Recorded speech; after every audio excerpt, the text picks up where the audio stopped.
Hi everyone, my name's Alex Hutchinson, creative director on Far Cry 4. I'm Mark Thompson, I'm the narrative director on Far Cry 4. Nice to meet you. Nice to meet you as well, and welcome to Karat, our new fictional location. So in Far Cry 4, you step into the shoes of AJ Gale, who is returning to the country of his birth, initially just to scatter his mother's ashes before he gets caught up in what's essentially a civil war. Karat is a fictional place based somewhere in the Himalayas, inspired by places like Nepal and Bhutan, and a bunch of countries from that part of the world.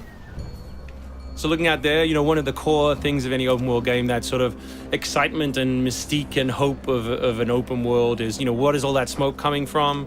What temples are out there? What secret locations? So we've peppered the world with different places to find, all of them filled with loot and secrets and collectibles and all that good stuff. And of course, the open world of Far Cry is densely populated with a variety of different animals. Beasts. And also that's some kind of yak. I don't even know what that animal was. Yak, I believe. Is it yak? With next-gen fur. Next-gen fur, that's true. Individually modeled hairs. So you see here with the eagle, you won't see it in this demo, but you can be attacked from above for the first time in a Far Cry game. So we've tried really to play with verticality, to have threats above and below you. And obviously you can still get involved in the ecosystem of the animals and hunt. And you can throw bait now. Yes, to attract animals. Yeah, and stuff like the eagle stealing the barrel of the goat.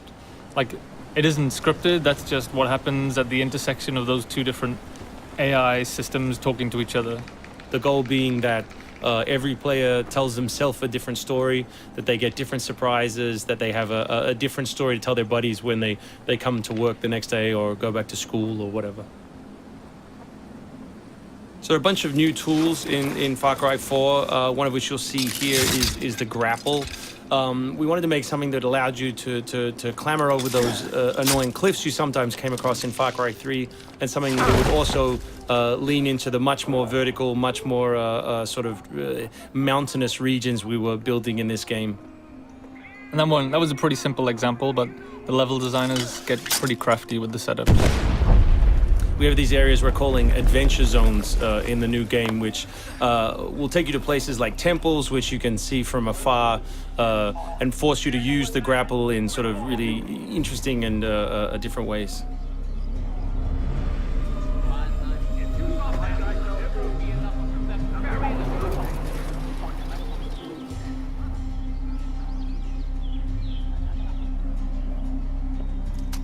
The auto crossbow is a new stealth weapon that we've introduced for Far Cry 4.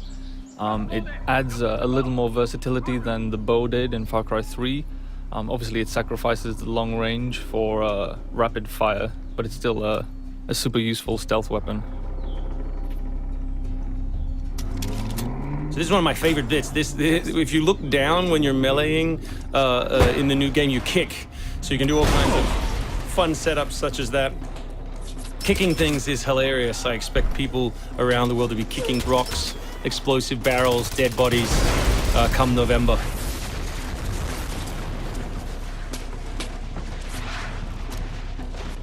Our goal really was just to provide as many tools as possible, whether vehicles or animals or weapons or goofy stuff, and let people fit them together any way they want. Yeah, and we've snuck a few features in that fans of Far Cry 3 I think are going to be surprised by. Drive and shoot. Yes. So drive and shoot, obviously it's a bit frustrating to be chasing someone forever and have to sort of drive in front of them, pull over and wait for them to get out. So now in the vehicles you can drive and shoot with any one-handed weapon.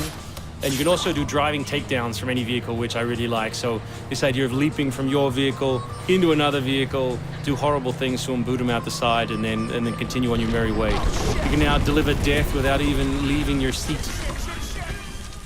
So wingsuit is still here, and it's really cool, as you see. And actually, when the space became more vertical, it actually became more fun. The mountainous environment means that there's a lot more wingsuiting to be found. And hopefully you won't get it before the middle of the game. You Yes. will. Hopefully you will get it Yes, before the middle of the we game. will. That's the current plan. But we are many months away from watching you guys abuse us online.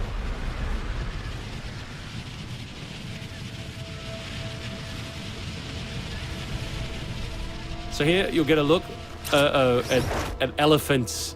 Elephants are awesome. Probably my favorite animal in the game, weaponized in many different ways. You can drive them into a rage, watch them smash the other characters in the world, or you can clamber on top of one and drive it through the gate yourself.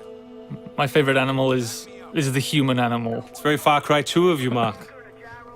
Oh, it's the shark of darkness.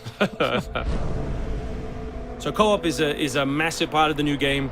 It's one of our big ways of opening up the open world and letting you play any way you want. So basically, when you ask your buddy to join, all the solo missions turn off, and you're left with all of the open world toy, the outposts, the fortresses, the towers, all the quests to play any way you want. And all that progress will be saved within your game. So you don't have to go into another mode, you don't have to leave your game, and you don't feel like you're wasting your time. All right, let's do this. What do you think of the Buzzer, Mark, which is a small one-man helicopter? It's very red. No, but it's cool because it gives like this almost like developer perspective on the world. Like you normally, in Far Cry 3, you could never really see an outpost, or you couldn't engage with an outpost from this kind of vantage point, which is really cool. So the outposts from Far Cry 3 were like the template for the fortresses. They're kind of like bigger, better, more badass version of the outpost to More badass. to paraphrase Cliffy B. Badassitude. So imagine charging that vehicle, atop the elephant as opposed to just watching it happen. We spent a lot of money on that feature. A lot of money. Perhaps we could have put that in a video. Very expensive. So thanks everyone for watching. We really appreciate your time, and we look forward to showing you a whole lot more gameplay in the coming months. The game ships, of course, November 18th worldwide.